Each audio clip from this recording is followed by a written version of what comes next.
On n'a aucune raison, je le redis haut et fort, d'avoir honte de notre beau pays. Au contraire, il faut apprendre à nos enfants à en être fiers, et même aux nouveaux venus, aux nouveaux migrants, et vous verrez qu'ils nous respecteront beaucoup plus.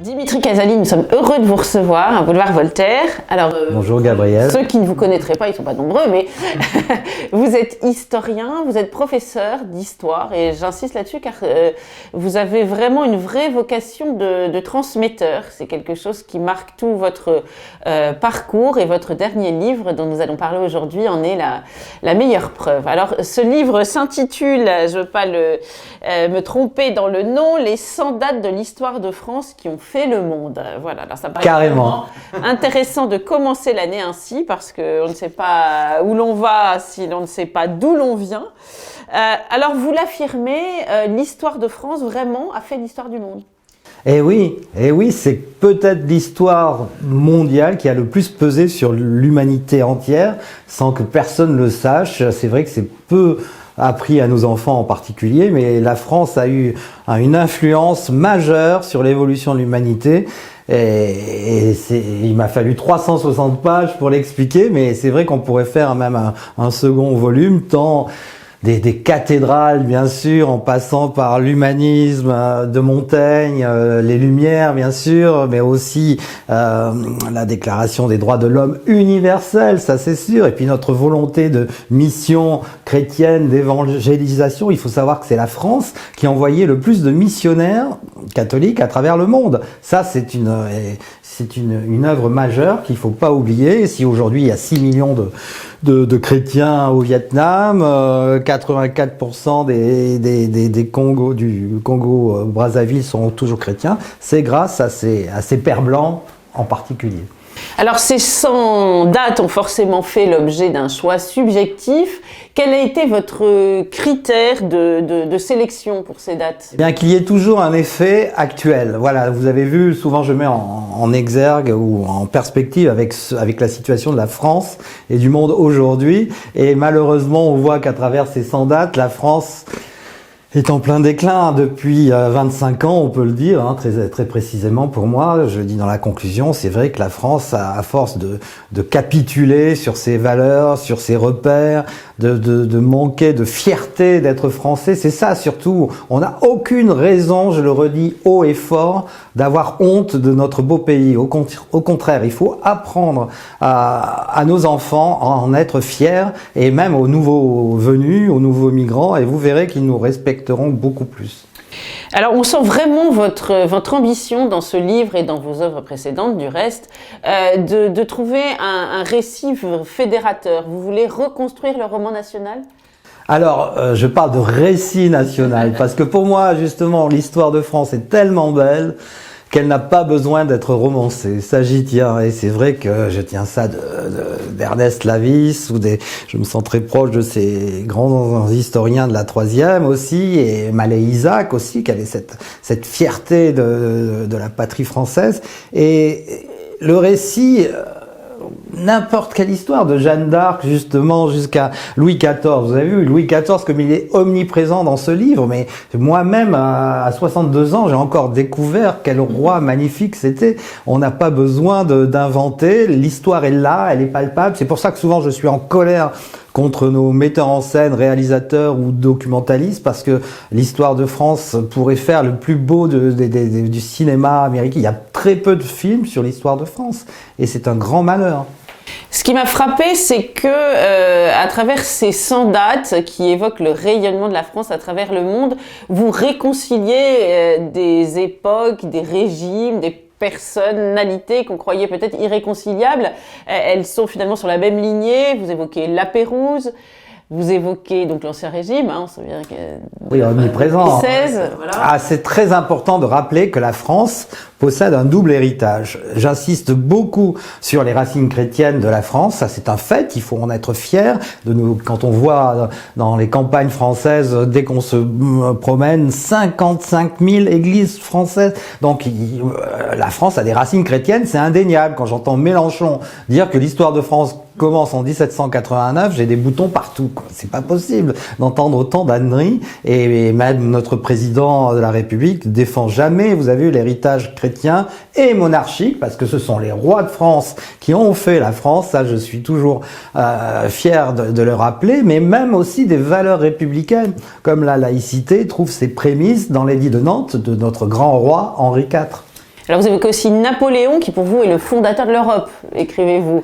Ah bah ça c'est mon personnage préféré et favori, c'est vrai que c'est le Français le plus populaire au monde, et on voit bien qu'à travers ces grandes dates qui ont fait le monde, là lui c'est 1804, le Code civil, ce Code Napoléon a irrigué l'Europe tout d'abord, avec toutes ces idées effectivement d'abolition des privilèges, de déclaration des droits de l'homme, c'est tout homme né libre et sans distinction de race ni de religion. C'est la France qui a inventé ce concept universel qui nous a valu bien des soucis dans les colonies, et Napoléon, grâce à ce Code civil qui a permis justement de diffuser en particulier l'égalité, pour lui l'égalité était primordiale, même plus que la liberté. Le Code civil a été copié jusqu'en Amérique latine, jusqu'au Japon, partout en Europe, et c'est vrai que c'est encore une fois important de le rappeler. Alors vous évoquez des sujets épineux, tels que l'esclavage, la colonisation, et d'une façon tout à fait différente de celle que l'on peut entendre habituellement à l'école. C'est un très très grand malheur aujourd'hui d'entendre autant d'âneries dans les médias, et parce qu'en fait la France se distingue des États-Unis surtout, et on est en train de plaquer l'histoire américaine sur la nôtre, et nous n'avons strictement rien à voir avec les Américains. Dès 1315, le roi Louis X le Hutin abolit l'esclavage en France. C'est une grande première dans l'histoire de l'humanité, encore une fois. C'est-à-dire que tout esclave qui touche la terre de France est libéré automatiquement. C'est ce qui va arriver, je le cite, aux ancêtres de Françoise Chandernagor, la grande écrivain que j'adore. Elle raconte ça, mais humblement. Son ancêtre a touché le port, était esclave à bord d'un navire. Le navire a fait escale dans le port de Marseille. Il s'est évadé. Il a touché le sol de France à Marseille, et tout de suite la justice royale l'a libéré. Donc ça, c'est des histoires, voyez-vous, magnifiques qu'il faudrait raconter dans nos écoles. Donc il n'y a jamais eu de racisme systémique en France, ça je le dis haut et fort, contrairement à ce que maintient notre ministre de l'Éducation nationale. Vous vous rendez compte, on a un ministre de l'Éducation nationale qui dit qu'un racisme systémique d'État existe en France. Dès 1914, on avait eu un député noir à l'Assemblée, alors que les États-Unis ont dû attendre 1966. Et en 1931, on avait déjà le premier ministre noir, Blaise Diané. Et en Angleterre, ils ont dû attendre 2002 avant d'avoir un ministre noir. Donc la France n'a de leçons à recevoir de personne. Oui, alors j'ai retenu deux chapitres qui m'ont marqué particulièrement. Vous racontez comment les Amérindiens ont regretté la bonne union française. Et ça, c'est magnifique. C'est vraiment une histoire que je connaissais vaguement, mais là, j'ai approfondi. Déjà, à savoir que la France possédait 1/5 des États-Unis jusqu'en 1763, c'est magnifique histoire. Les frères La Vérendrye ont découvert jusqu'aux Rocheuses, jusqu'au Wyoming, de la Louisiane au Wyoming, ce territoire immense était français avec très peu de colons français, 6000 maximum. Et bien, dès Colbert, nombreux Français aujourd'hui veulent déboulonner. il promulgue 2 édits. Premier édit, les mariages interraciaux sont autorisés en Amérique, donc les colons français peuvent épouser les indiennes. Donc voyez-vous, alors que les Britanniques, les Anglais voulaient pas en entendre parler de ces mariages interraciaux. Et ensuite, il faudra éviter toute violence envers les populations amérindiennes. Donc c'est extraordinaire. Il s'est créé une belle alliance. On appelle ça la Belle Alliance. Et les Indiens ont vécu en paix avec les colons français pendant pratiquement un siècle.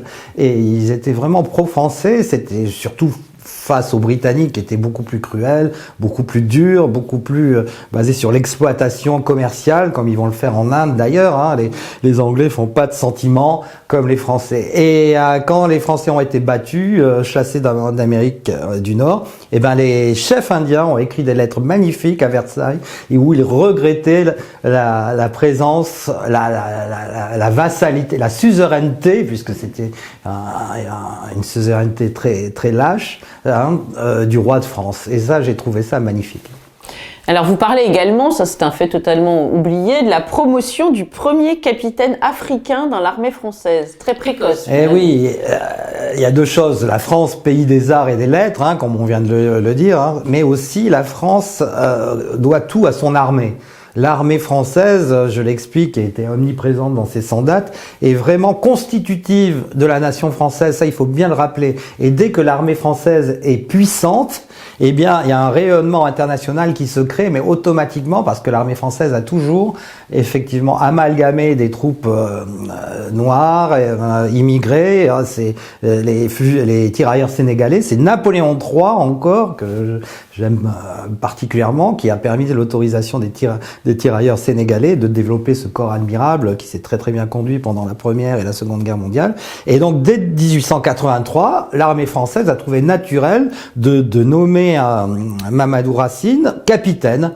C'est extraordinaire de savoir qu'il y avait des capitaines noirs dès 1883, alors qu'encore une fois, les Anglais ont toujours refusé de donner des grades élevés à des Noirs. Le plus haut grade, il faut que vous sachiez, ce fut en 1953, l'infâme dictateur Idi Amin Dada qui est devenu sergent-chef. Ce qui est vraiment un grade subalterne. Alors, vous portez également un regard sur la colonisation que l'on voit peu, là encore, officiellement, dans les documents officiels de l'éducation nationale. Vous évoquez par exemple la figure de Lyautey, dont vous dites qu'il a mené le Maroc sur la voie de la modernité. Incroyable, Lyautey, c'est vraiment cette trilogie, ces 3 personnages, parce qu'ils sont chacun des disciples de l'autre, c'est Faidherbe, Gallieni, Lyautey, c'est des personnages qui devraient figurer dans tous nos manuels, parce que non seulement ils ont tout compris à l'Afrique, à l'Asie, à la colonisation, c'est une volonté d'apprendre la langue, bien tout de suite ils se mettaient à apprendre la langue. Faidherbe n'est pas du tout le raciste, vous savez, la maire de Lille veut déboulonner les statuts de Faidherbe. Il a même épousé une Sénégalaise et son fils était métis. Donc il faudrait que Martine Aubry sache ça déjà, au lieu de déboulonner sa statue. Et enfin, Lyautey, c'est lui qui a fondé l'école pratique des hautes études de Rabat, qui dès 1902 va permettre au Maroc de redécouvrir ses racines.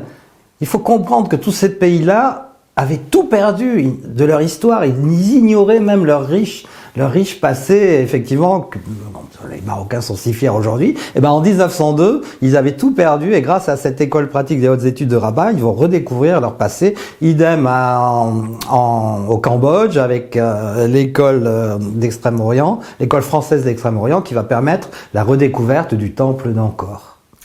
Alors, vous terminez ce livre par une dernière date que vous assimilez à un événement qui aurait fait donc la grandeur de la France à travers le monde, et pourtant c'est une date triste.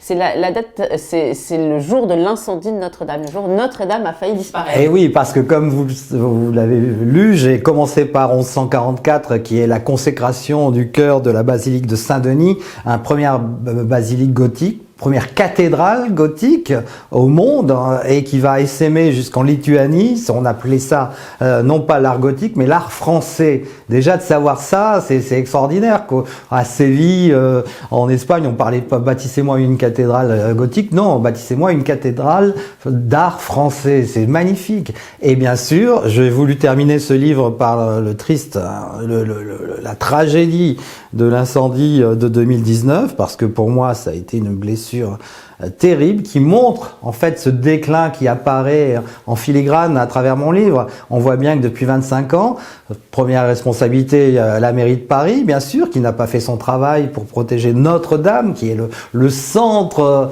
de l'histoire de France. Tout s'est passé, c'est vraiment l'expression même du génie français, Notre-Dame. Hein, c'est absolument sublime. Et d'ailleurs, vous avez vu, le monde entier, c'est pour ça qu'elle figure dans mon livre, le monde entier a été ému par son incendie, et c'était curieux de noter que bon, les Américains ont été les gros donateurs de ce presque 950 millions d'euros ont été levés pour reconstruire, pour rénover Notre-Dame, mais là, juste après les Américains, apparaissent les Russes.